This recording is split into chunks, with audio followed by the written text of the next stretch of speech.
All right.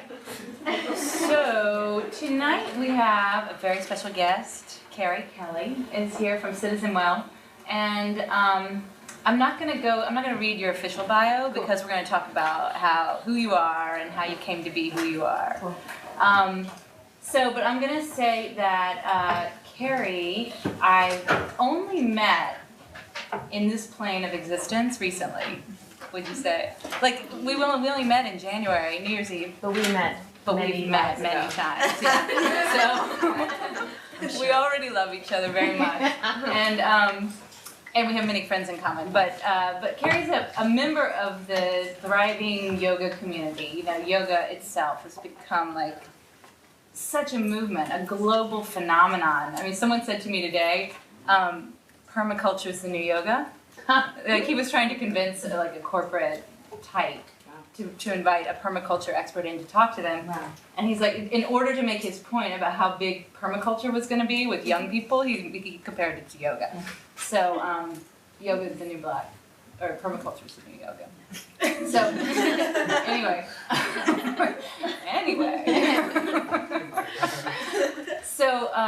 So when I met Kerri, a mutual friend whose opinion I trust very much said, you two have to get together and you really need to know what Kerri is up to because she's about to start something. She's gonna do something really big, huge.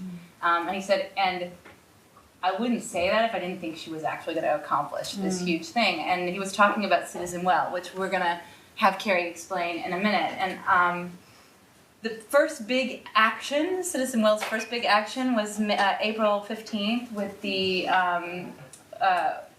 minimum wage protests, marches, demonstrations. And I had some small participation in that, but Kerri was really in the action, and so we'll talk about that too. But really, I invited her here tonight to talk about CTZNWELL, but also to talk about, we discussed the inner landscape of social change. And I think that's something that we've all sort of talked about when we've talked about not what our speakers told us, but how our speakers were. Many of our speakers when they came in to talk to us.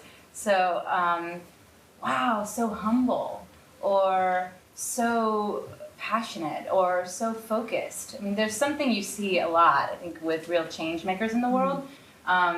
It's no accident that they're doing amazing things. A lot of these people have done a lot of work on themselves before they actually got out to start changing the world. And, you know, as future change makers, current change makers, all of you, but also future change makers, I think it's important to talk about what it takes internally, what kind of self-care and what kind of self-exploration has to happen in order to be able to manifest and magnetize, you know, the change you want to happen in the world. So that's my introduction. And so we'll get started. Hi, Kerri. Hi. That was quite an introduction. Thank you for being here. Now I feel like I'm going to be completely evaluated for my inner landscape. I was like, as soon as you said that, I was like, sit up straight, posture. Maybe, could we do a little meditation? I was going to. Yeah. Okay. All right. Yeah. Shall we? Yeah. All right. So how many of you meditate? Raise your hand. How many of you do yoga? How many of you are like, this stuff is weird? Be honest. It is. This is how we begin all of our actions at CTZNWELL because we know that, and we're going to talk more about this, but the way we are inside is the way we are everywhere. It's just, whether you like it or not, it leaks. And so we do what we call a grounding. We don't really call it a meditation, we call it like a grounding or time in, just to sort of like establish presence so that we can really show up in full capacity. So are you with me? Okay. All right. Sit up straight. And don't be formal about it, and then like lean back and slouch a little. Because I want you to just feel the full comfort of your seat. Don't fall asleep. I know that a lot of you are tired. All right, close your eyes. So the first thing I want to invite you to do is just feel the ground. And so the ground is underneath your feet. So you may want to uncross your legs and just really get steady and stable underneath your feet. And then feel the ground under your butt, feel the seat. And the way in which you can kind of just let go into it. It's got you. It's holding you. And then lean back a little so that you don't have to hold yourself up so much. You don't have to hold yourself together. You can sort of let yourself be held and supported.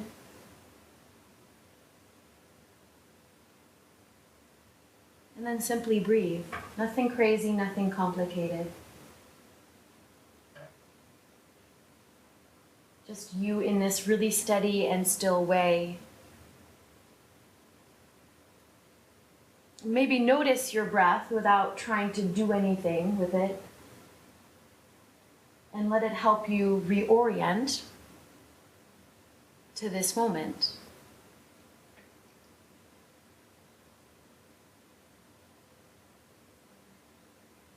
You're all so busy. We're coming from somewhere, we're going somewhere. It's so difficult, I think, these days and in our culture to locate ourselves in the present moment. We're getting pulled in a million different directions. So see if you can find that space, that sweet spot in between where you are coming from and where you are going, and just check it out.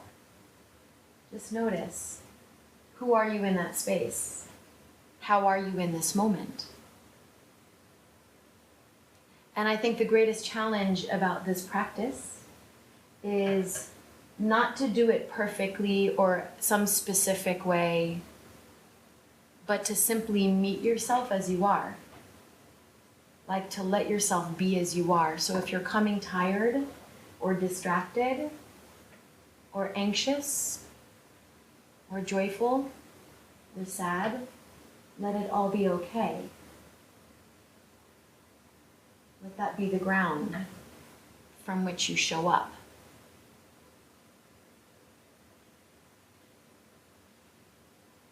And so take one more breath and simply be here and let your being here be enough. Let your being here be enough.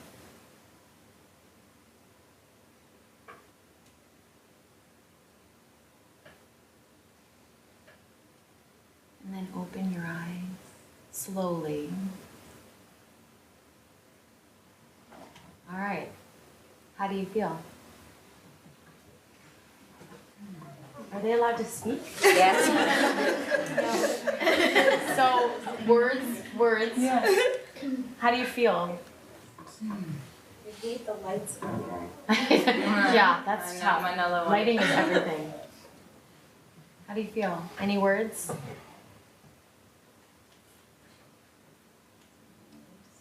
It's almost as if like I'm really tired, but I've been hanging on, and that just like put me into a hole already. I could just go sleep. Like you're running on adrenaline. Yeah. Sometimes, often, like just that quick moment will expose what's really going on. Anything else? I haven't had much time to just like breathe. And thank God for that, Yeah. or else we wouldn't be alive. Yeah, exactly. So that's good. I should breathe more. Yeah, so sometimes it's like a remembering, like, oh, right, I should breathe. Yeah. What else? Chair piece helped a lot. It's so hard to stop right now and not think about what's next or what we have to get done. And somehow that, like using the solidness of the chair helps me like be in this space. Yeah. It's like Context. holding you, in this place. For some reason that worked very, very well. It's Good. like, yeah. And I imagine for a lot of you, I know it's end of year, you're all like really working hard to hold it together.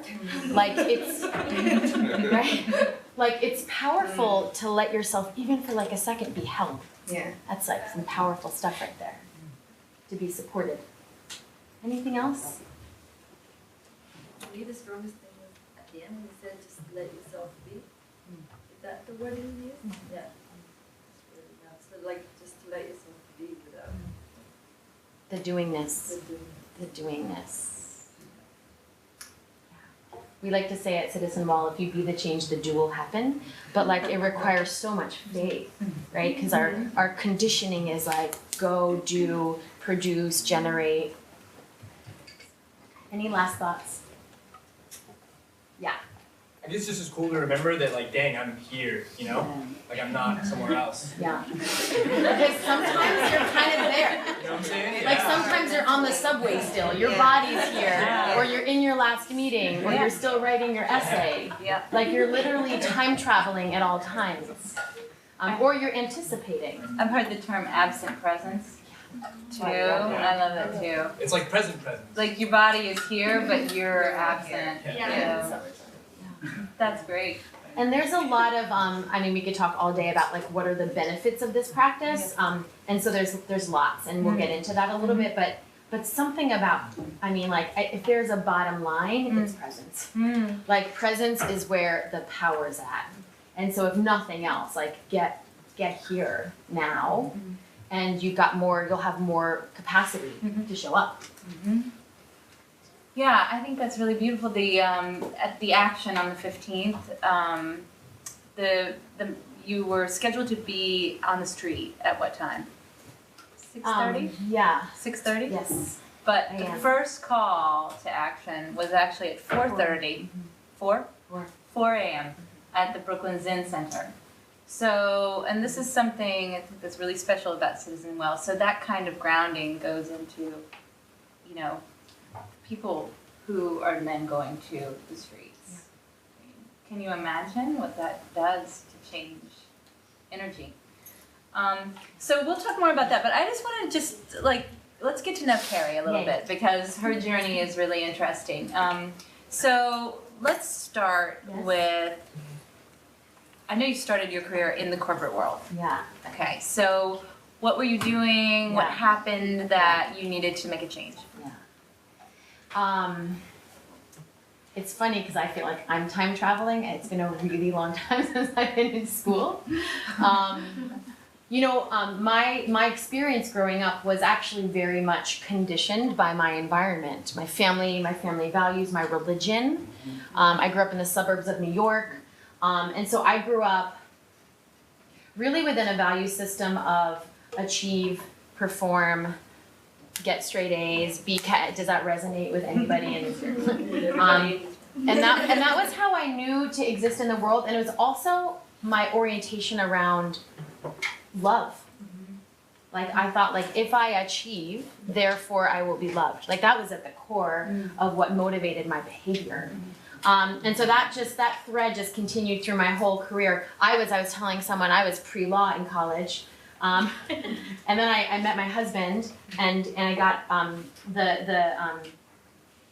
the kind of addiction to sales because I wanted to litigate and sell and perform and get results. And so I got on that track and was in sales for many, many years, and I was very good at it. I was like a hurricane. I like got into the corporate world. I navigated it well. I was a high achiever. I was motivated. I worked my butt off. And I climbed the corporate ladder really quickly, and I was really successful. And then I got married, and then I got a house in the suburbs, and then I had a suburban. Like I had designed. I designed my perfect life, and I had it.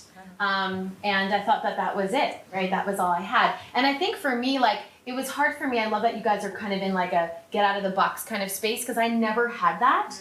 I was very much in the groove, in the box, in the lane that I was supposed to be in. And so I didn't see anything outside of that. And so I just didn't have an idea about my life that I could make an impact on the world or that the world would make an impact on me. That was until 9/11. My stepdad was a fireman. And I didn't think he was working at the time, in fact. He was supposed to be off. We were going to go to dinner that night. And shortly after the second tower got hit, my mom called and said, that you know he was working. He was at South Street Seaport, which was right there. He was the second house to respond. I know now that he saw the second plane hit, and so that was a major moment for me, and in all of the ways that I didn't think I was interrelated with the world, like the world showed up on my front doorstep in a major way. And so I had no choice but to wake up to everything that was going on around me. And of course my conditioning was such that I jumped in, I moved out of my house, I moved in with my mom, I had 2 younger siblings, and I took control because in my arrogance, I thought that I could fix 9/11. So I was like, I got this, you know, and I took control of my family, and I took control of our finances, and I took, you know, control of what was at first rescue, and then what was at next recovery, and then what was next get the people who were involved, and it was all I knew to do. It was my coping mechanism. Take control and fix it. That's what you do. And completely by accident, yoga was in my life at the time for all the wrong reasons, because Madonna did it at the time. Donna Karen was also doing it, Russell was doing it, but that's pretty much it. But I caught the wave really early, and I was an athlete, so I wanted to, you know, anyway. Be really good at it. I wanted to conquer yoga and win, because that's what I was taught, to win. And so completely by surprise, yoga became something really different for me. And while my time on the outside looked like an insane person, like a dominator, my family hated me. I did nobody any good, quite frankly. My time on the mat was really different. It was messy. It was deeply felt. Like it was like everything that was happening in reality was really only showing up for me on the mat. I really felt the gravity of what had happened. I felt the messiness of it. I felt the chaos. I felt the destruction. I felt the pure knowingness that everything in my life was about to change. And while it was completely out of control, there was something about it that was so real that I had to have more.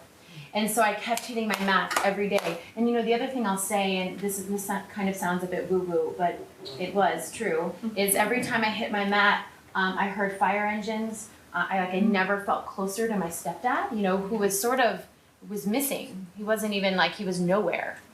And so there was it wasn't just like I was deeply connecting to my pain and deeply connecting to what was happening, but I was deeply connected to everything.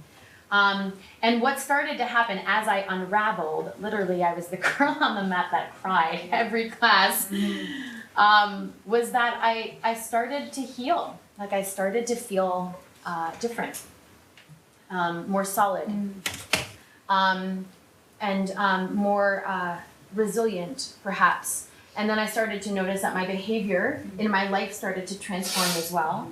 And so I wanted to know more about that. And then what happened really shocked me, which was I got really clear that I was on completely the wrong path in my life. Like that path, that trajectory I was on was not mine. Like I had inherited it. And that there was something very different in store for my life. And that 9/11 was very much a wake-up call. Like it was like the revealing of oh, there's something else I need to do. And so I quit my job. I moved across the country. I became a yoga teacher, and I got really curious about the intersection between the inner practice, the inner work, and how we show up in the world, particularly what we show up around, like what we stand for, how that informs the ways in which we relate or work or serve or vote. And that was sort of where I started to lean into, and that's very much what got me here. But it was a very long journey after that. But it was, I like to say, my life has been a series of divine disruptions. I never really heard the message very well. I had a hard time hearing, I think, when I was supposed to learn a lesson about my life. Oh yeah. I know, now it's psychedelic. That was cue God. Cue the weird woo-woo universal shit now. That was well timed. Because I was about to get really woo-woo, but I'm gonna go there anyway. I never got the message. Like, I really think that I had many clues and I never heard them. And so my life, my call it. Can we just stop there for a second? Yeah. Okay, because I think, most of the people in the room are very young. Yeah. And I We won't hold it against you. most, we discuss a lot there's some curiosity around, a lot of people come in here and it sounds like everything was very clear. It's like, oh yeah, and then, I got a phone call and this happened and then this happened and next thing you know, I won the Ashoka Prize and now I'm giving a TED Talk and, and I love this because it's been my experience too, and I know it is the experience that you can miss the call, like you miss the call a few times Over and before over you again. take it, yeah, and you miss it until you get it, right?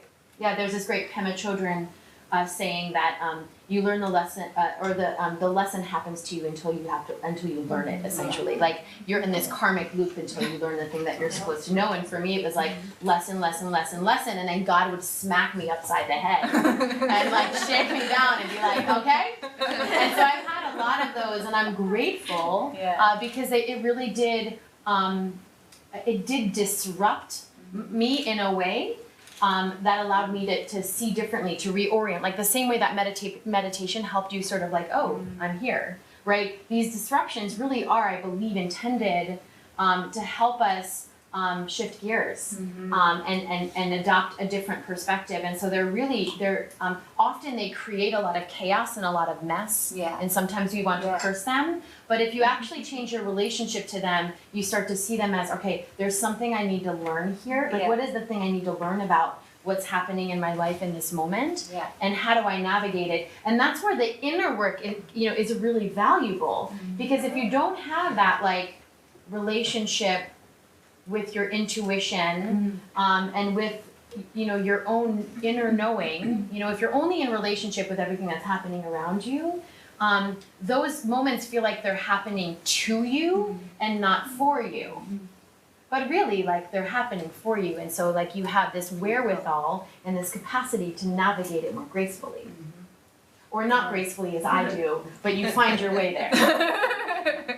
Gracefully. Grace. Grace is not always so graceful. Oh, that's great. Okay, keep going. Yeah. Sorry to interrupt. Yeah, so that's sort of, so I would say, kind of it's been a wild ride, and actually a lot of what we talk about in CTZNWELL. Wait, can I? Yeah. I have to interrupt. That was a divine disruption, right? Because, let's slow down for a second, because it would have been easy for you to stop there. Like, you'd already moved across the country, taken up yoga, which felt strange to you at one point, and now it was your life. And I'm sure there was a lot of reorienting of your time and your energies around yoga. You were learning a lot. And a lot of people could have stopped there and become a very successful yoga teacher, as you did become. You get a following, you're popular, your classes are full, maybe you're photographed for a magazine, like all of a sudden there's a little bit of ego potentially that can creep into the picture. And even if it's not ego, it's comfortable, or it's gratifying. And also, you're reaching people. Every day there are people on the mats in front of you. So what was it then that took you from Kerri Kelly, popular yoga teacher, to creating CTZNWELL? Yeah, I would say, there's this, no matter what kind of like change making you get into, like what is true is that we exist in an individualistic culture, right? Like the conditions of this culture are so powerful and so ingrained that we can't even see it. We're like blind to it. It's like privilege. And so yeah, so even as a yoga teacher, which might be interpreted as a conscious, you know, servant of other people, you know, there was an illusion of individualism, right? Where all of a sudden you get up on the pedestal and it's very sexy and you get a lot of attention and you convince yourself that all of this is necessary, you know, for you to take care of other people. I mean, it just like, it's like you're mirroring everything that's going on around you and it's actually no better, it's actually kind of worse, right? It's actually kind of worse because you're doing it within the context of I'm doing good and really, you might not be, actually. And so I got caught up in that and fortunately for me, I was doing a lot of work already in the community. So it was almost like I would teach yoga and I'd get caught up in that cycle and then I'd do service work and I'd get like yanked out of it again. And then I'd teach yoga and get caught up in it and then I'd get yanked out of it again. And what I will say about the inner work is that even though there is the tendency for whether it's mindfulness or meditation or yoga or all of these inner practices to become narcissistic and self-serving.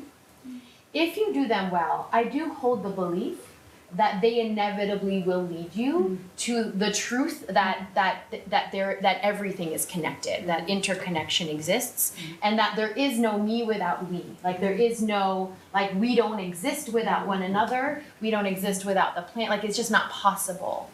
And so there is a way in which the practice, if you're doing it right, does steer you in that direction. And it did that for me, but the other thing that did that for me was just the work that I was doing in the world. You know, I was running an organization called Off the Mat Into the World, which was really at the forefront of bridging like the inner work and the outer work. We were working with a lot of activists to help them build capacity, build inner capacity, so that the way in which they showed up in the field was more conscious, right? Was more sustainable, right?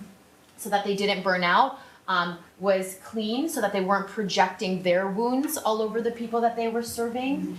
So it was really innovative, like this kind of idea that like, you've got to do your work on the inside if you want to really serve in an effective way on the outside. And so I was deeply ingrained in that. But I will say this, like my journey post 9/11, my mistake in what I thought was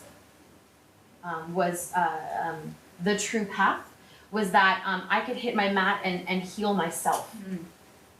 That was a mistake? I really believed that.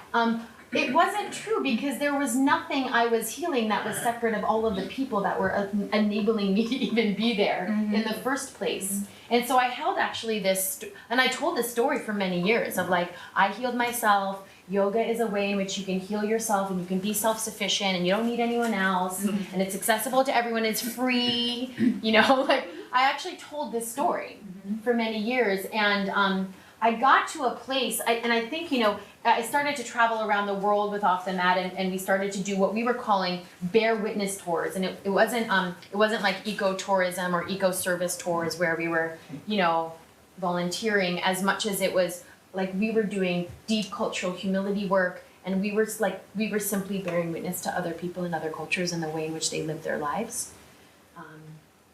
And we also did we did service in the way in which we met some of their needs, but it wasn't like self-serving. It wasn't like, I'm gonna help you to help me.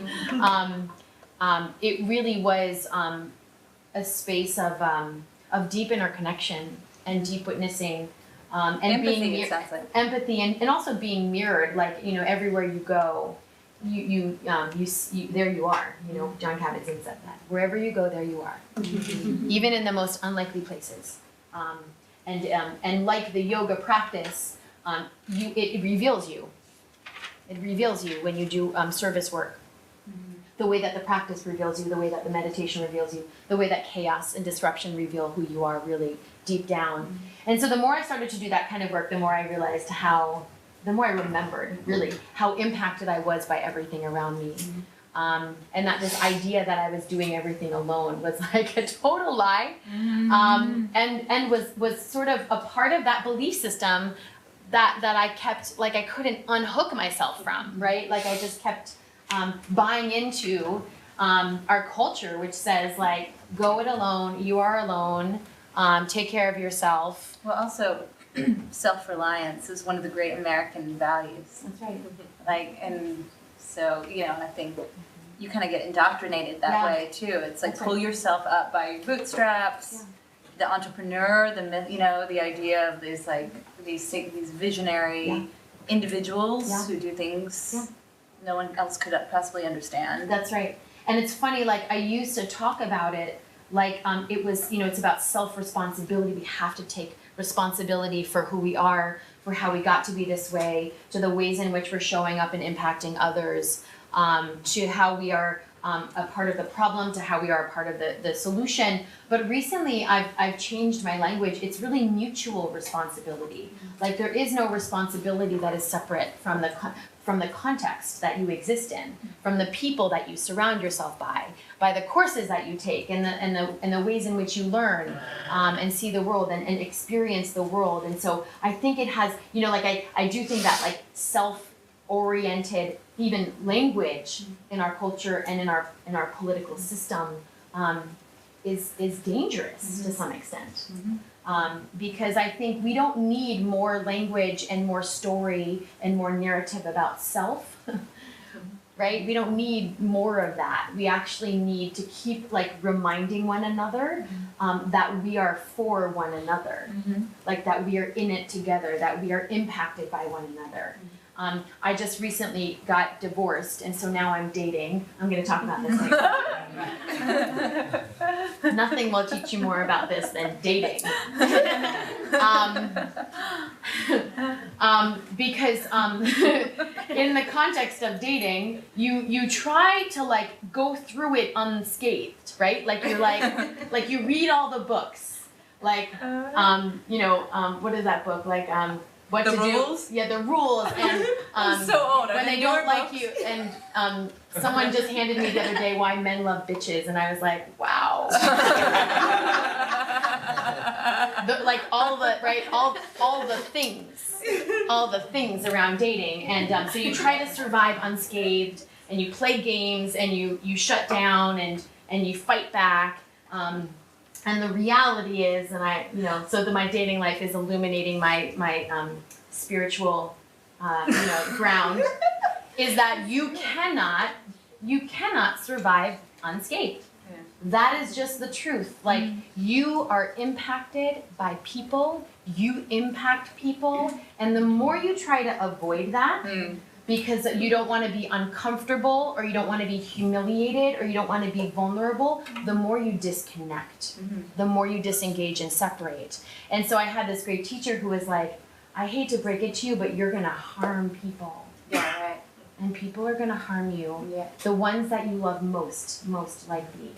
And that is the human condition. Yeah. That is in fact what is. It's unavoidable. It's unavoidable. So like when you were talking before about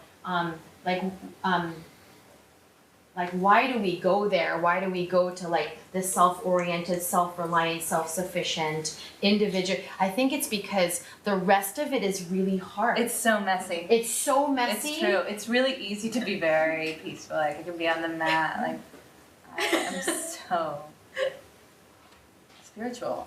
I am, you know. I am centered. Yeah. I am grounded. People are starving, And then but the I am in minute- the clouds. And you know what? I'm going to pray for them.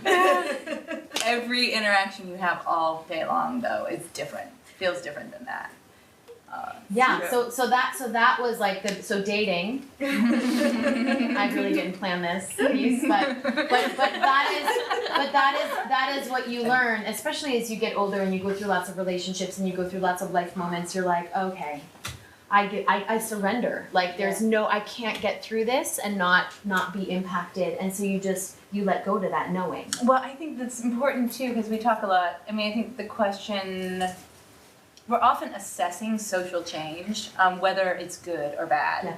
and how, you know, and it's like we can't handle the fact that there are two sides to every story, or that there are no absolute truths, you know, and this idea of unintended consequences comes up a lot. So I think we're always trying to look for efforts or companies or nonprofits or groups that are like all good or these that are all bad. And the fact of the matter is you're constantly doing a little bit of both, you know, you just never really, it's not that clean. It's not, and actually, like, the more that we acknowledge that, and I think, you know, that's another thing that you learn when you start to do the inner work is you start to, like, you start to learn how to hold your own complexity, like, oh my God, I'm happy and I'm sad at the same time, and you know what I mean? Or things are going really well and I'm really depressed, like, so like you start to like realize that you're not one thing or another, That's so nice. right? That you're actually quite multidimensional at all times, right? And that imperfection is actually what is true and pure, and so yeah, like I think that very truth is playing out all around us, right? I mean, in this moment, what's happening on a meta level is that it is not a good state of the world right now on any level. I mean, people are sick, communities are divided, forget our political system. I mean, I wish we could. Yeah. But you know, it's not even a democracy any longer. It's really quite it's bought. And so so we could do that all day long. We can talk about how shitty everything is and hopeless. But at the same time, there is this other thing happening, and it's not an either or, and it's not a trade-off. At the same time, people are waking up. At the same time, people like you are actually looking at how to do things really differently, how to disrupt the process and patterns, how to innovate, how to turn things upside down, how to blow them up from the inside out. People are waking up. I mean, I talk about this all the time on their yoga mat. People are having like conscious awakening to themselves and to one another in a way that is quite unprecedented. And so that to me is like a beautiful contradiction. Like we need to learn how to hold the fact that like the world is in a catastrophic moment. That is true, and there is something really magical happening. That is true as well, and that's hard to do. Like that's really hard to hold because you're right. Like we want to kind of sprint back and forth. Like it's good, it's bad, it's good, it's bad. You're right, I'm wrong. You know, and the reality is we need to learn how to get more nuanced about the ways in which we hold the bigger picture. Especially when you're doing social change work, because what you're going to find, and you really reflected this back to me, is that when you're called to serve, or you're inspired, or you feel passionate, I can promise you, you will equally feel conflicted, confronted, uncomfortable, vulnerable. Like when you say yes to the kind of like work that is really like in the space of like real change making, like you are stepping into the fire in a way that you cannot know.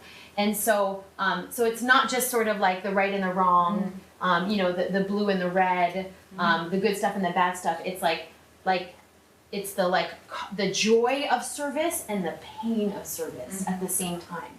Right? It's like the discovery of how to be connected and how to relate in a new way, and the like utter discomfort and vulnerability about what that is, and how to go about it. And I would also say, like, just to add one more layer to that, you know, I really think that one of the most beautiful and necessary practices of this moment is the owning of I don't know.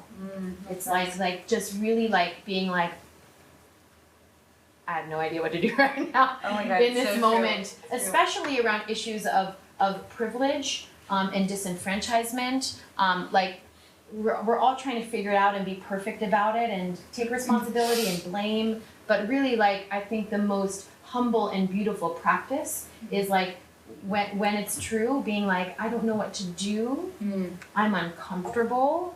Can we talk about this? Can we have a real conversation about what it is to be in community in this way when like everything is divided in our country? It's hard. So let's talk for a minute. Let's clue people into what CTZNWELL is. Yeah. And what the mission is. Yep. And what it's all about. So I think, I'll say that I feel like I teed it up a little bit already in that when CTZNWELL was emerging, it was emerging in the context of what, am I allowed? Cursing? Cursing? Absolutely, yeah.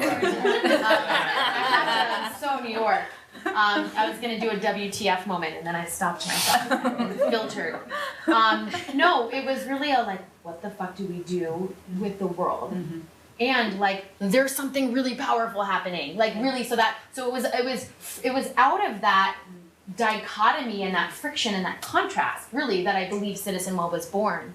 Because while we were feeling the hopelessness of what was happening around us, we were feeling this emergence of something really powerful that was growing and aggregating and taking hold. And so, and we talk about that on our website, like while this is happening, while 2/3 of our country are suffering from diabetes and obesity, while we have the worst economic gap in history, while more people are disengaged from the political process since the Great Depression, right? Like we've got a crisis of connection on epic proportions across the board.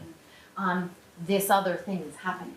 And what's the other thing? And the other thing is people are waking up. People are reconnecting. People are discovering mutual responsibility. People are getting creative. They're innovating. They're disrupting. So much of what we did last week was a disruption. We shut down a street. We during rush hour, we entered Fulton Avenue, blocked traffic, and sat down for 30 minutes until the cops got angry at us. And so people are getting courageous, right? And I think when you're at the bottom, that's when people really discover what they're made of. So you've got these two things happening, and that's really where I think CTZNWELL sort of emerged out of, which is very, universal. That things are born out of breakdown, breakdown to breakthrough, right? You deconstruct to build again. And so that was, I think, some of the impetus behind it.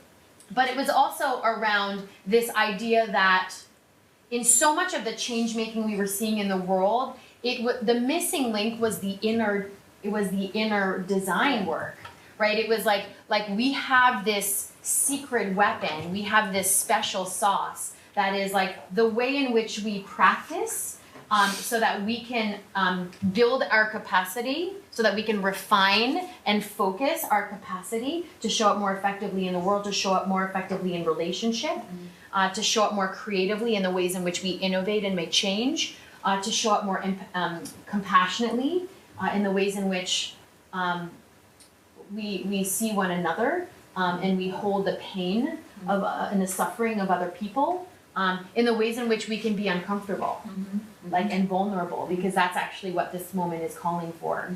And so we were like, okay, we've got this magic bullet. No, it's not a magic bullet. It's like a secret ingredient. That's better. Because I wish there was a magic bullet. I'd buy it, but there's not. But we have a secret ingredient, right? Which is the inner work. It's our theory of change is we are calling forth the power that is within. We call it inside out engagement. It's not outside in. That's a great term. Inside out engagement. Did you coin that? I don't know. I'm your group? Would you like to coin it? No, I'm just I can work with that. Yeah. Inside out She's my engagement. girl. Inside out engagement. That's what we have on there. It's That's really the good. way we talk about it. It's great. And it's really the idea that you engage from a place of knowing who you are, from a place of being grounded in your values, from a place of understanding interconnection. If we all did that, if we all just had that brief pause before we leaned into everything, things would be better. I'm certain of it. Forget about it. We forget. We just 1 second. Okay. So we knew that we had this thing that was missing, that was being left out of the way in which people were making change, and we wanted to make it central. How do we make this work central to change making? so that the way we make change is different. And so often a lot of what we talk about is we're not as committed to like what we do as much as we're committed to how we do it. Because we believe that the how is going to produce bigger, better results. We have faith in that theory. So there was that thing happening, and then the other thing that was emerging, the other opportunity, and you know, when we started to really like actually look into this, how many people were waking up, how many people shared a lifestyle and a value system of interconnection, the idea that my personal well-being is intrinsically connected to planetary well-being. That there were 50 plus million of them in the US. That's a massive constituency. And how is that? That's like the wellness scene. That's what we call like well-being. So it's sort of like it's you know it's the yogis, the meditators, the Dharma punks, all of those guys. But it's also the healthy eaters, the people that shop at Whole Food, people that are paying attention to where does my food come from? What do I put in my body? What do I feed my children? It's the people that are really paying attention to their carbon footprint and looking into riding bicycles instead of driving cars, right? People that are really committed to the sustainable movement. And so like I think that group is growing all the time. I mean, just today I was talking to somebody at Facebook, and there was something called Campaign Red, I think, REDD, stand for trees, whatever. He was basically saying they launched a viral video for Earth Day yesterday or today, and it's been viewed over 30 million times as of like 4 o'clock today. And like 30 million people logged on to watch this video about deforestation. So, I mean, who are those people? Like, that's right. It's us. Let's call all of them. They're CTZNWELL. Yeah. Potentially. It is. Potentially. Because those people, I mean, and this is the major, just for context, I think we're probably all aware of this, but there's so much happening where the awareness, like, it's time to move beyond awareness. Like, we've generated, I mean, there's still more awareness to be generated, but we have a lot of awareness about the issues now. But still, so many of the tactics are about awareness building. It's like, did you know? Have you seen that this is happening in the world? Yeah. But now what happens is, like, I watch the 5-minute video and I want to do something. I'm like, this is outrageous. Yeah, you're called to act. You're called to act. So that's right. This is, for me, this is the magic of CTZNWELL. Is that it gives me, as a yogi, as a mom, a chance to actually, like, no longer do I have to just go to my yoga class, think about what's important to me, feel my values, and then leave and yell at the Uber driver or something like that. Like, now, I don't do that, by the way. But now, I was just like, did you hear me when I was Was there a camera? I know. I mean, this really gives me something to do. That's right. And I would even say like it's like even broader than that, because you know I've been organizing this community for a decade now, and so like we did start to see a lot of people translating this inner work right into it was informed, and whether they knew it or not, it was informing the way people parented. And I'm sure you experienced this, the food that they buy, the cars that they drive, all the things that I had just said. And by the way, that's evidenced in how big this market is. It's a $300 billion market. Like, behavioral statistics don't get better than that, than how people spend their money, right? So it's evidenced in people are invested in this value system, in this lifestyle, because they're spending their money that way. But what we were also finding was that those same people who were all talking, they were like chit-chattering on Facebook about issues and watching viral videos and like getting behind petitions, were not voting. Yeah, right. Like that was happening. Like they were like disengaged from the system, even though they knew they were like we are a part of the system whether we like it or not. We just are. I mean, you could go into a cave, right? You can go to a monastery. You can choose. People do that for real. They go to islands and they disengage entirely. But for as long as we are operating in this culture, we are a part of the system. We are a part of the problem. that is the system, and we are part of the solution that is the system. So that's sort of actually where CTZNWELL stepped in. We stepped into that space because we were like, okay, there's this thing emerging, and there's all this shit that's going down, and people are, and something's happening here behaviorally, but it's not happening on a systemic level, and yet we have 50 million votes that we could direct in the way of real systemic change, or 50 million voices, right, that could speak out against Citizens United, or $300 billion where we could do a super PAC and actually take down Citizens United, right? Like, so we actually, on an aggregate level, on an interconnected level, have as much or more power as the evangelical right, or the Tea Party, or the, I mean, like, we can be a constituency if we can come together, which is, by the way, the thing our practice calls us to do.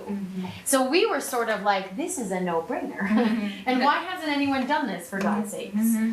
There's an incredible opportunity. There's a catastrophic need. And so we were like, okay, we want to be the ones to help people not just reclaim who they are as a community, but we want to give them pathways to show up and start to act in ways that feel authentic.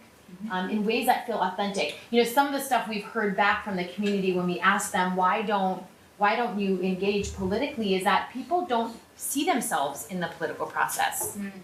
Like, they're like, I don't see myself in this party or that party. I don't see myself, some people don't see themselves marching. Some people don't think their vote matters, right? Some people don't understand the legislative process, so they're like, what? You know? Many people don't trust any one politician that is representing them. I think the congressional rating right now is like 7%. You know, it's just Trust, or like trust. Happy with performance. Trust. Something insane like that. I mean, the lowest ever. It just keeps going down on a level that you're like, it can't go down anymore. Because then what? You know, we implode. But we don't, because Congress keeps going, and we keep saying this is not okay, and it keeps happening, right? But we're actually not really doing much about it. Is the problem. We're complaining a lot, we're pointing fingers, and we're not engaged. And so what are the ways in which we can reorient? So this is where the how piece comes in. It's not like, hey, let's all just get re-engaged. It's like, how can we engage differently? How can we engage from the inside out? How can we engage in ways that are authentic and that have never been done before, right? How can we engage together so that we can actually aggregate people power against corporate and economic power? That's what we're up against, big time. And so, like, we really need to change the way we do everything, and we're really trying to lift that up. And so what that might look like for some people is the way in which you get engaged at first might look like education. That's okay, right? The way in which you get engaged at first might look like you organize a small group of people in your town, a small group of moms perhaps, because you care about what your kids are eating at the cafeteria, and you start to like talk about how you can influence the school board. Or maybe you decide one of you is going to run and you campaign for one another. It could look like you march for low-wage workers on April 15th and decide to squat in the middle of a road during rush hour. That's crazy, but you might do that, you know? You might decide that you want to get to know your representative and show up at their office every day. Because let me tell you, if you do that, it will make a difference. If you write a letter, a handwritten letter every day to your congressman, they will know your name, your phone number, they will know your favorite meal, they will listen. It could look like you want to organize your community around a piece of legislation, like the soda tax, or you know, access to healthy food, or GMO, or labeling, or fracking, or clean water. It could look like you want to get all of your people to vote, because in the last election, 18% of this country voted. 36% eligible, 18%. Talk about who is not voting. Like, who is CTZNWELL for, or, I mean, is it, in terms of issues? Or people? People, yeah. Because one of the things I like about your message is the democratization of well-being, because oh yeah. it has a reputation for Yeah. being sort of. Oh yeah. Okay, so I see where you're getting at. I see where you're going with this question. I don't know how to ask the question. But you and I are like Yeah. this. We've only known each other for 5 months. I understand the psychic message you're sending me. It makes interviewing really easy. Okay, so the other motivation it does, because we do know each other really well. Okay, so the other motivation. Meryl's like, could you say the question out loud? I'm not linked in with you guys. Yeah, Here, come here. so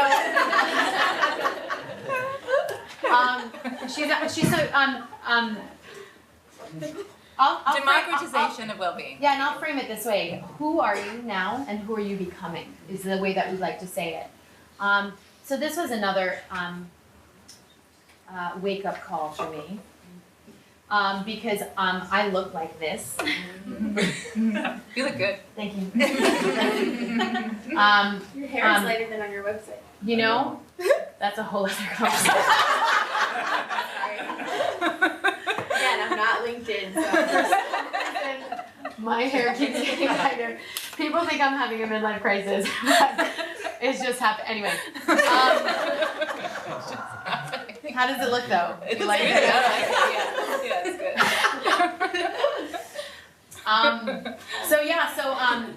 At a certain point in my life, I realized that I was white. I should have realized this earlier. Yeah. Because I had been living privileged my whole life, but I was blind to it, big time. I started to learn it when I started to do social justice work, when I started to work with communities of color, when I started to project my whiteness all over everybody, in a rather uncomfortable and humiliating way. And so I had to learn the hard way who I was and who other people were and how we were different, and talk about discomfort. For those of you that want to work in different communities, for those of you that want to get out of your safe nest of who looks like me, that is really complicated, deep and very necessary work. Culturally, economically, racially. And so anyway, I had that wake up call a number of times along the way. I also had really amazing teachers in my life who were fierce and loving at the same time. We often talk about in our world, it's less about cultural competence, more about cultural humility. Like the idea that we are all doing our best to try and figure this out. If we are awake, we are doing our very best.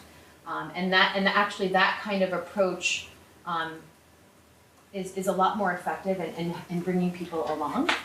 So anyway, I tell this story because what I started to see in my own community was a great deal of blind privilege in the way in which we were throwing around yoga and meditation and mindfulness and well-being. It was what for me felt essential to how we heal one another and how we heal our systems, how we heal our communities, how we heal the earth. This practice feels essential, and yet it was really only accessible to people who could afford it. And to people who kind of looked like wellness people, that was true. And so we started to lean into those conversations and realize that we had a problem on our hands. In that this community that was emerging looked a certain way. Yeah. And acted a certain way and cared about issues that were really relevant to them, but could very easily sort of turn away from the issues that were plaguing other communities and ultimately plaguing them. I mean, all these issues are very much interconnected. And so, we really committed with CTZNWELL to step into this space and bridge these two worlds. I mean, the way that we articulate the who is, who are we now and who are we becoming? And so everything we design at CTZNWELL is around who we are becoming when well-being, when the conditions of well-being are available and accessible to all people. That is the we that we talk about. It's not the we that looks like, Lululemon yoga people, but it's the we that looks like everybody has access to inner tools. Everyone has access to resources for survival, like food and shelter, and healthcare, and not just any food and any shelter, like healthy food, and preventative healthcare, and safe shelter. You know, like really just being specific about the ways in which we're looking out for one another. And so when we talk about democratizing well-being, it's really about a commitment to creating a culture of well-being, a system of well-being, a country of well-being that is experienced by everybody, not just the people that can afford it, not just the people for whom it's cool, but for everybody. And what's exciting about this idea of well-being is a lot of people are doing research in well-being, and the way in which well-being really is an intersectional concept, right? Like you cannot have personal well-being if there is not economic well-being. We talked a lot about that last week when we were talking about raising the wage. There is no personal well-being if there's not environmental well-being, right? Like, so like when you think about well-being, you have to think holistically. And so like what we're really kind of pushing for is, well-being becoming the new indicator of our nation's health. Not the GDP or profit margins, but really like how citizens, how people who belong to this country, how we thrive, how all of us can thrive together. And this idea of sufficiency, like there's enough and we have enough to go around. So that is, our vision is democratizing well-being. By 2020, there will be over 9 billion people on this planet. We want to strive for well-being for all people. Well-being for all people.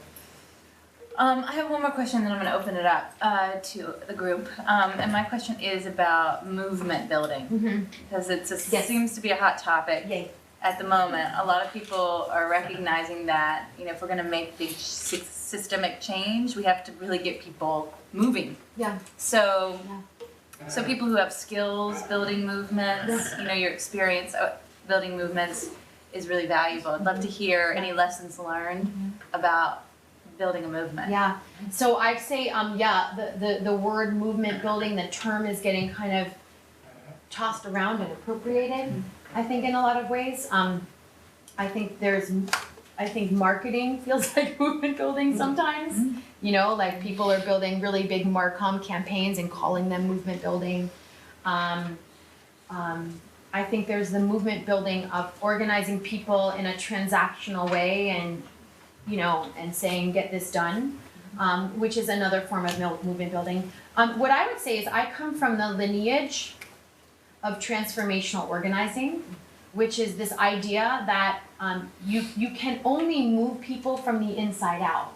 You can only move people from your heart, your soul's work, your purpose. Like you actually just can't, you can't move them. And you can push them, you can incentivize them, you can pull and prod, right? You can coerce them, you can threaten them, you can bribe them. I mean, literally, like all of these things exist to move people. But I guess like the methodology that we prescribe to is this idea that what moves people are people. Yeah. What did you call it? Transformational organizing, right? So there's transactional organizing, which is organize people to get something done, which, I mean, everything is really transactional organizing, but transformational organizing is really it's an investment in the people who are organizing, and where they come from, and who they are becoming and what they stand for, right? And so, like an amazing tool of transformational organizing is public narrative and purpose, right? Like knowing who you are and how you got to be this way and what that means about who you are becoming, like what you stand for unequivocally. That's purpose, by the way. Purpose is like your GPS system.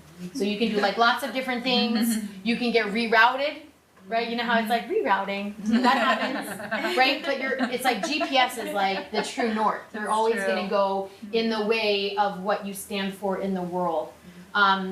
And so knowing what that is for you and knowing how you got there is really powerful because it tells the story of resilience and overcoming obstacles and transformation, personal transformation that gives people hope that they too can transform. And inherent in that too is this idea of interconnection that like we can't organize if we're not like if I don't see you and you don't see me and we don't see how we're different and we're not vulnerable and and we don't understand that we're going to impact each other or impact one another. You know, and there's lots of like amazing leaders in this field. Marshall Gans is one of them. Solinsky's another. Like there's just incredible leaders who recognize that our own DNA is the very magnet to calling people into the work that we're doing and motivating them to act. Right? That's what you sort of do when you organize, right? You engage people in a shared purpose or a shared vision or a shared goal, and then you motivate them to take action and to take risk. Right? And action is risk, to take risks. And many people, you know, one of the things I have to say, I'm just to support what you're saying. Yeah. I came out. I mean, I participated last week because of you. You know, initially, or at least that's what got me over the hump of the fear, the resistance getting out of bed in the morning or whatever. Like there's so many resistances to or barriers to actually taking action. And so at first it was you, and then it became the people I met when I got there, and then it becomes the community. Like it radiates out. But it's so true that if we're going to be asking people to take risks, we have to be there when they do it, you know. We have to meet them there when they do it. And you know, it's funny, like someone asked me after, so we did this march last week, and so like you can imagine the complexity we were holding as a group of well-being people, privileged well-being people who aren't suffering from minimum wage. None of us really who showed up. We showed up as allies. Showing up in solidarity with people who are in a state of poverty. And how much conflict there is in that stance, because you might be called from a good intention, but then you're like really holding a complex place. And you know, afterwards, I had all these mixed feelings, right? I was really proud of the way in which we showed up. I think we showed up in a way that was fierce and vulnerable, and we. You know, we didn't get in the way. We stood back. We had these communities' backs. We listened to them, and you know, these. I'm gonna get emotional. Shit. These communities are like fighting for their survival. You know, we're fighting for them. We're fighting for the cause. You know, we're like, you know, they are fighting for their kids. They're fighting to pay their rent. They're fighting. I mean, many of these people live in homeless shelters. They work full time. Like this is no joke for them, and many of them were taking an enormous risk.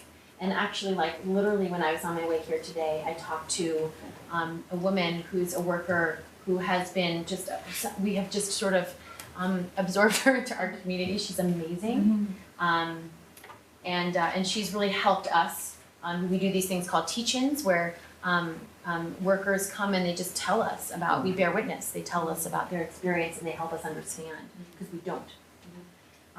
And that level of awareness and that practice of empathy and compassion really helps us to engage others, right? And tell the story, not from a place of assumption, but from a place of learning. But I was on my way here and she told me that she had gotten laid off 2 days before the march.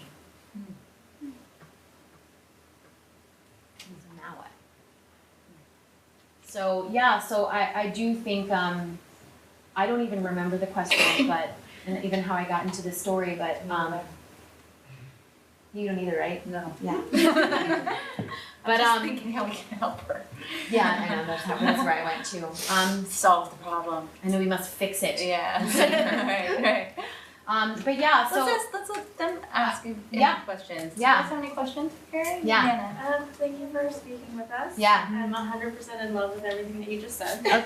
I was wondering if you could speak a bit more about kind of like the business model of Yeah. CTZNWELL. Yeah. I'm unclear about Yeah. how Yeah. it works. Yeah. More about it. And more about what it is. So okay, so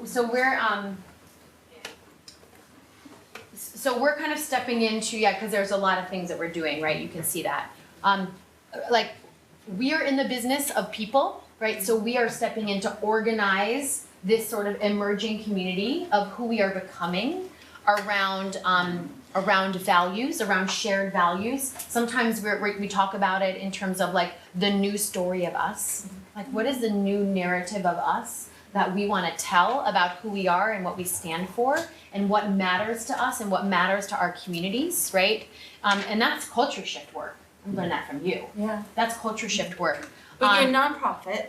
So we're a nonprofit, so we're going to be organizing those people in that way, and then getting them engaged in issues, and then aggregating our power collectively in the way of big systemic change. So we are a nonprofit in the way in which we're kind of unorthodox. I would say that because we're a commitment to democratizing well-being, you could assume that we're progressive and we're left of center. But our theory of change is to create the space for people to discover for themselves who they are and what they stand for, and to really claim their values authentically, and not to be like, your values are this, here is your agenda.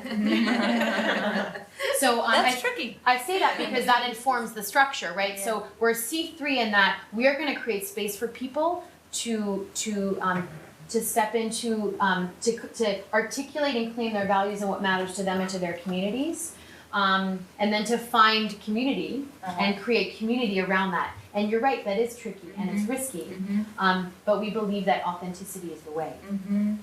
And we also have I think. Wait. It's actually, it's really significant. I mean, to date, most of what happens is some charismatic or capable leader puts together a position, a purpose, has this really strong sense of purpose, and then, most of us who are a little like sheep. That's right. Yeah, I mean, That's right. It's just the truth, are like, yeah, I think I fit mostly into this agenda, so I'm just going to be aligned with this. I'm going to join this club. Whereas what you're saying is... Join your own club. Yeah, and I think it's hard to understand because we're not used to it. It's like, oh, if I did my own personal work and I discovered that what I really believed in was this thing, then I could create a community around that thing, That's right. and I would still be part of CTZNWELL. That's right. Okay. What I It's want. very. Do you guys remember Henry Timms? When he came and spoke about New Power? Yeah. It's very so much of movement, so much of the political system is old power. That's right.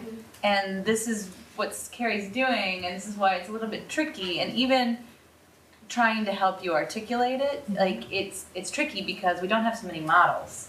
And open is harder to talk about. Yeah. And people want to punch holes in it with old power questions. Yep. They want containers. Yeah. Tell me what it is. Yeah. It's what do you want it to be? Yeah. Right? It's open source values. And people would say that all the time in 2012 when we were doing the election. They'd be like, so who should we vote for? And we're like, well, who should you vote for? And people would be like, no. You want a list of candidates. We're in a culture of give your power away. It's true. And so it's so monolithic, and so what we're really calling forth is power within. We're really provoking people to turn inward and to contemplate their values and then to get clear about their issues. Okay, so I'm not answering your question. So in that way, it's a C3. And we are also a C4, which is a lobbying organization, which enables us to lobby for legislation, to lobby to our legislators and politicians for issues that matter to us. Oh, that's interesting. So while we're going to create what we call wild agency on the ground for people to claim their values and to organize, to be self-organizing, I love that. we are also, in the spirit of democratizing well-being, we are also going to fiercely get behind some issues, which requires us to be more, I call it I mean, I call it like issues centric. I don't think it's partisan Mm-hmm. because we're not saying like vote for this or that. We're saying like fiercely get behind the issues that reflect your values and that are in the best interests of your community. And that doesn't feel partisan, but it's defined as partisan. So it's C4, and we're a super PAC. Holy hell. We're a super PAC. Okay, I didn't mean to say. Can you define that Yeah. So for the students and also me? Super PAC. I want to call my lawyer. All under CTZNWELL? You need a lifeline. Separately, sort of, but all within like the family Okay. of well-being for all people.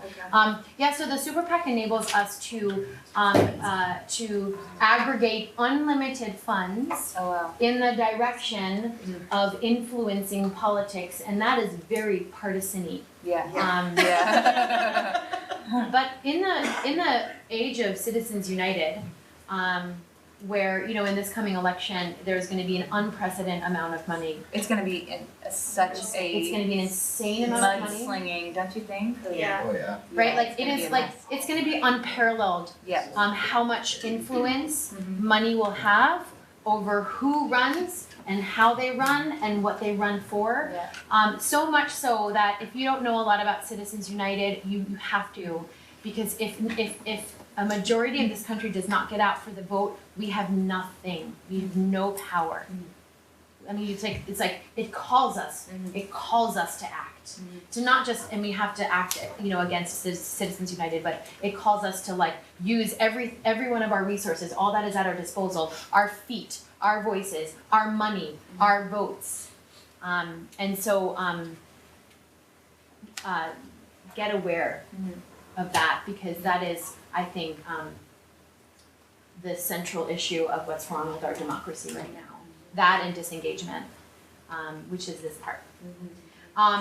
So that's sort of our structure. What I would say is our business model is a combination of philanthropic funding, people who believe in this inside out method. They There are believe a in, lot of people with a lot of money who believe and in there's that. a lot of people with a lot of money who It's believe true. that, and they're a lot of them are new philanthropists, who want to get behind the spirit of well-being as a tool and as a movement. Political funding, right? Like for people who see the opportunity in actually like lifting up this group of people around values of interconnection. And the ways in which that could change an election. It could. And then our long term is actually to build a model that resembles the AARP or the NRA, that has a for-profit arm based on functional membership benefits, whereby people become members for a nominal fee, which works at scale. Right? It works at scale if people pay $2 or $20 a month to be a part of a constituency or a community or a membership. And in exchange for that, they get well-being benefits.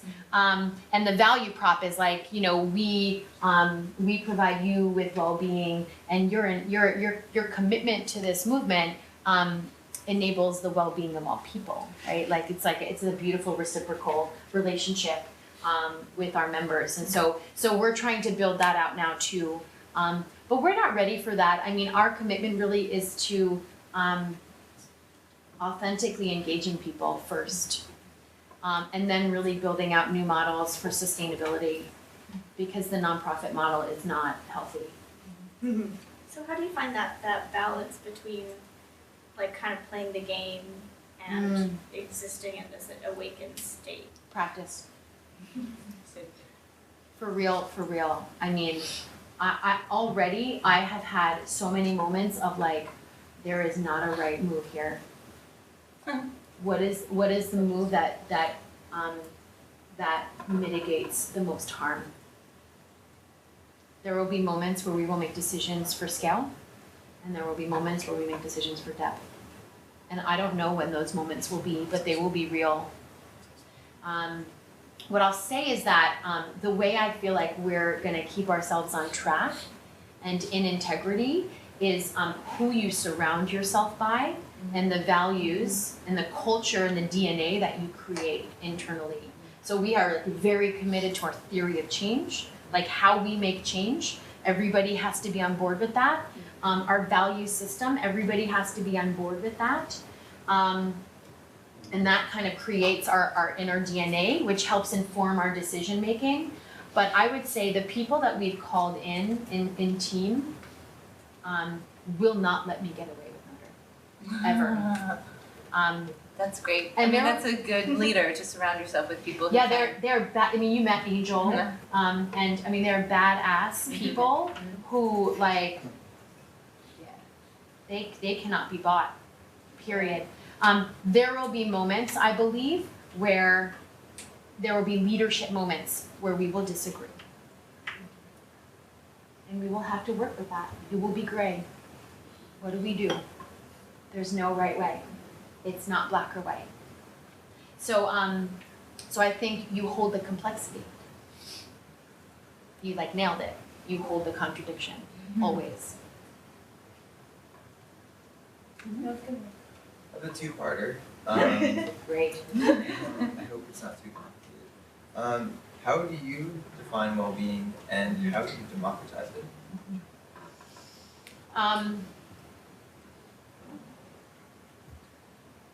I would like to draw you a picture. We have a board. We do. Do the picture. Here. Put the screen up. I hope I remember how to do this. So my meditation teacher is in Melbourne. His name is Johnny Pollard, and Sorry. I Melbourne. It's Melbourne, but you're supposed to pronounce it. Oh.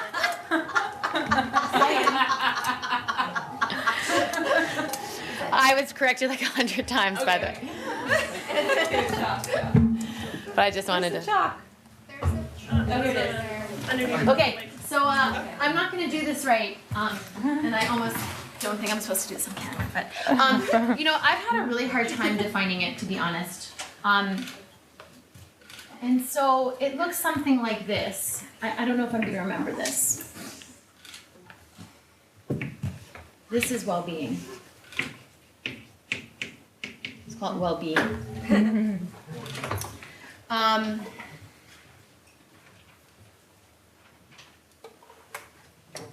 And these are like scales, right? So this is a scale.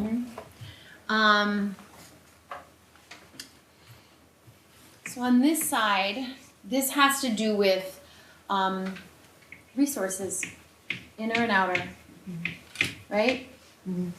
Survival resources, food, shelter, education, self-realization, right? There's a million of these, okay? You have more? Do you guys have more?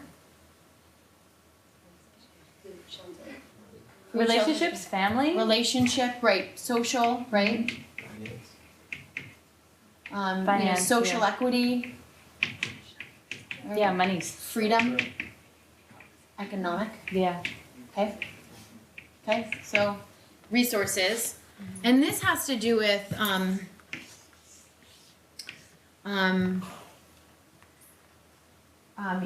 your experience of life. Right, so for some people on the spectrum, it's stable, it's healthy, it's like low trauma. For others, right, it might be more trauma informed. This could be, I hate to use the word trauma because I don't want to get into that, but it could be trauma or conditions of suffering, which is a spectrum. And so on and so forth, right? Just conditions in general. And so like these two things when balanced, which for different people are different things, creates a state of well-being. Well-being is a state of being. Yes. It's a state of being, right? So when there are no resources, right? And there's like high instances of trauma or conditions of suffering or poverty, or health issues, right? Yeah. Like you have a scale that has just gone off, the edges. And on the flip side, you have all these people with all these resources and who are like really kind of fine. And so for all people, right, I think what we're trying to like achieve is like a state of equilibrium, right? In relationship to like what are the resources that we need to thrive, and what are the conditions of our life and our personal human experience. You know, I put a race under here. You know, gender. You know, so I mean, you could go on and on with sort of this. So this is sort of how it's not like we're not articulating it well, but this is sort of like how we're seeing what well-being is. And actually, wait, can I just stop? Because yeah. I think what's nice about something like this is it's whenever you define well-being in a pat way, it's really easy to it's kind of empty. It doesn't really say much. Yeah. So this is interesting to me because it actually has content. It's a whole story rather than it's like, you know, you didn't just say it's a state of balance, it's a lack of, you know, need, you know, it's an inner peace or whatever. Like inner peace means something very different to someone right. who's suffering from poverty or freedom hunger. feels different. Freedom Freedom is a whole yeah. other kind of concept, right, for many different Right, people. it's also conditional. That's right. Conditions. That's right. And I also think the other thing that this illuminates, right, so there are qualities, right? I would call those qualities of well-being and metrics of well-being, and there are people actually defining that. And these are, I think, what they call, I think they're calling these like the realms of well-being, like there's categories of well-being. But I think the other thing that this demonstrates that you can't get at in a definition is like is the variables. Dynamic.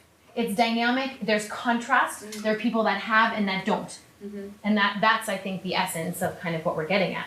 And when you say democratize, the way that I describe it is creating the conditions.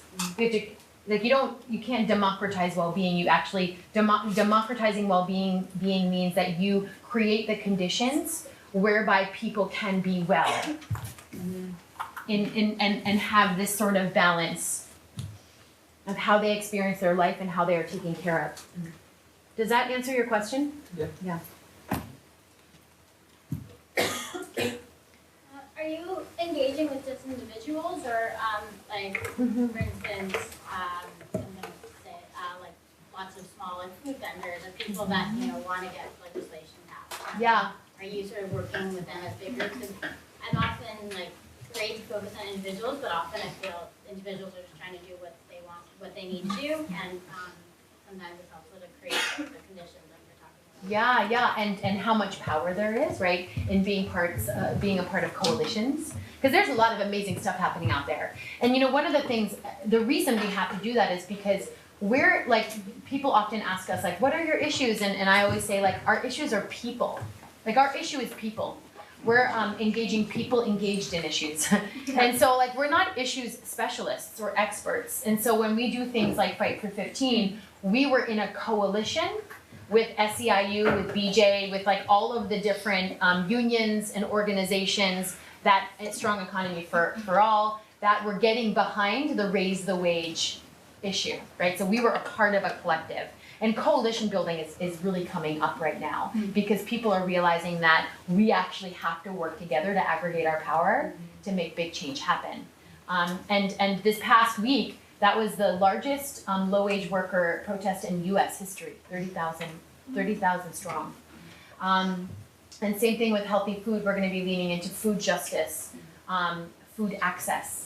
And we're going to partner with a ton of different organizations that are already actively engaged in that space because they know better than we do.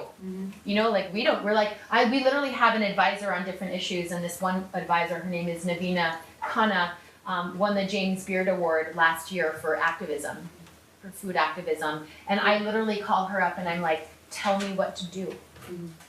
Like, what is needed? I know our community cares about this issue. What is needed? What is the thing that is needed? And so we'll help actually give that context with our community. So yeah, totally and yes. Let's have one more because I think you probably have to leave. This is fun. I know. My mother's birthday. Yeah. Anyone else? Always.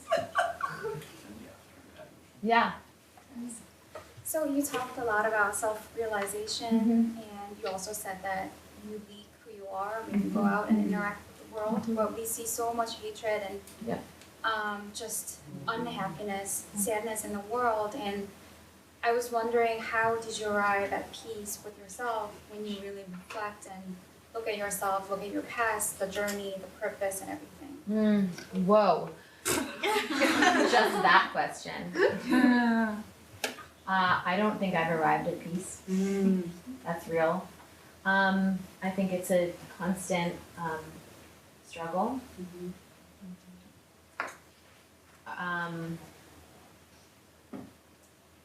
So what I'll say is that I trust that my path has been deliberate. Like I've gone through what I've needed to get through to get to where I am today. You know, I'll tell you, I want to do a whole other session on what it is to like found a startup, because like that's like a whole other kind of transformational experience. And we were just talking before, like I've had 9 lives. I've had many careers, and I believe that all of these weird jobs has strangely prepared me for this moment. So I have faith in that. And I'm old enough now to have seen how like, oh, that's why I had to work at Clorox in downtown Oakland in a cubicle with fluorescent lighting that's way worse than this for 3 years. That was what I needed to learn from that experience. That prepared me for this moment. So I think there's a little bit of that.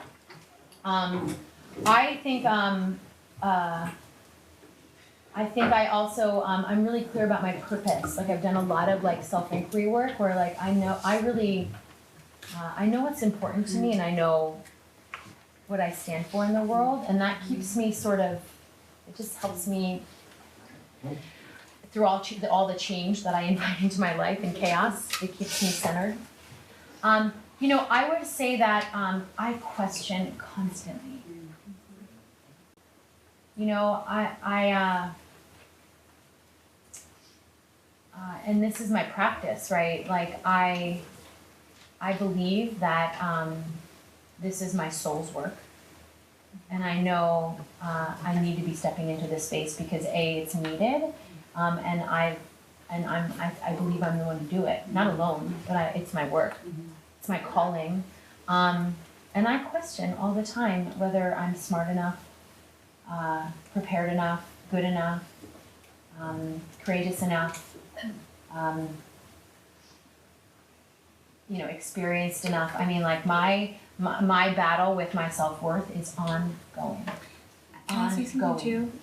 I'd like to add that I think the way I understood your question too was like, I mean, it feels like the logical conclusion of a genuine dive into yourself is good. It's all good.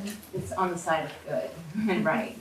However, you know, it will be rewarded. So, I don't know if that helps at all, but it feels like stripping away the ego, stripping away the misunderstanding or misperception, the illusion. Yeah. Absolutely, the old stories about who you think you are, old patterns and belief systems, like right. So you just clear all of that away, and then you're like really faced with yourself. And you're like, oh, yeah, it's really hideous moment. But what I'll say is, so I just that's real and that's vulnerable for me. That's real and vulnerable for me, and I think the peace part emerges for me when I can be like, and it's okay. And it's okay. That's the peace. That's the only peace I experience. It's like, and it's okay. I'm doing the best that I can. That's all I got. I don't know if that answers your question. I will say that the inner work is a little bit dangerous in that, like, it gets really good, but it also gets really messy. It's like equal, like, it's proportionate, like how good it gets is proportionate to how like deep and messy it gets. And so you just kind of have to buckle up when you say yes to this work. I think that's a good place to stop. Yeah.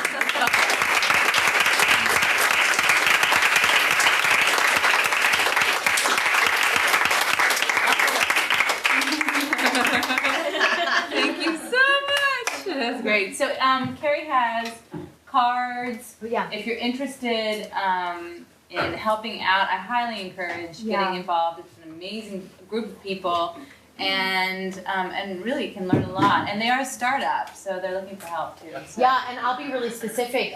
We have some of the best organizing leaders, I think, in the country.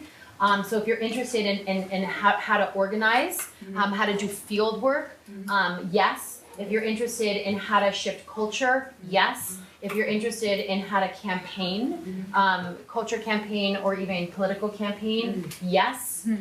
If you're interested in how to fundraise, if you want to just apprentice with me, yes. That's one of the things that this moment is teaching me, and it's probably like the central message of this is that like it takes a village, and every time I feel like I am alone in this, my team reminds me that I am not, and I cannot be. Like, this is way too big for me to take on. All the illusion that I have to do this alone is gonna be the very thing that makes me fail. And so I just keep calling people in like, we need you. So if you're interested, we're a big yes with a capital Y, and I have cards, and you can reach out to me directly, and we have an amazing team, just unreal. And Skylar's on our team, which is, like, as you can imagine, the greatest privilege. The greatest privilege. All right, thank you very much.